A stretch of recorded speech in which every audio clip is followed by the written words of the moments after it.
নির্বাচনের রোডম্যাপ সামনে রেখে কাল প্রধান উপদেষ্টার সঙ্গে সংলাপে বসছে বিএনপি। রাষ্ট্র সংস্কারে সুনির্দিষ্ট প্রস্তাব দেবে প্রতিনিধি দল। সময় বেঁধে না দিলেও সুপারিশ করবে দ্রুত সময়ে অবাধ ও সুষ্ঠু নির্বাচন দেয়ার।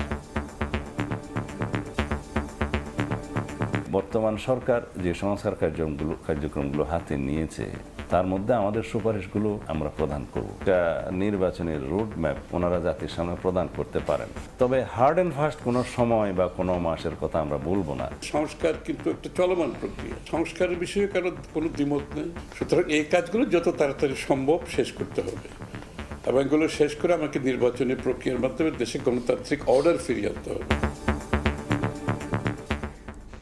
দেখছিলেন প্রধান শিরোনাম। দুপুরের সময় সঙ্গে আছি আমি সজল মিত্র রিচার্ড। এবার অন্যান্য শীর্ষ সংবাদ।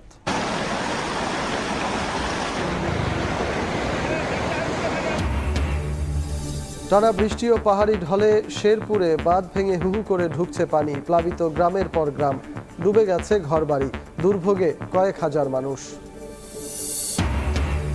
4 ঘন্টার সফরে কিছুক্ষণ পর ঢাকায় আসছেন মালয়েশিয়ার প্রধানমন্ত্রী। বৈঠক করবেন প্রধান উপদেষ্টার সঙ্গে। আলোচনায় অগ্রাধিকার পাবে বিনিয়োগ, শিক্ষাসহ নানা বিষয়। রাজধানীতে সবজির বাজারে আবারও আগুন। সপ্তাহ ব্যবধানে কেজিতে বেড়েছে 25 থেকে 30 টাকা। বৃষ্টি বন্যার অজুহাত বিক্রেতাদের, বাড়তি ডিম মুরগিও। ইলিশ ছাড়া কমতির দিকে মাছের দর।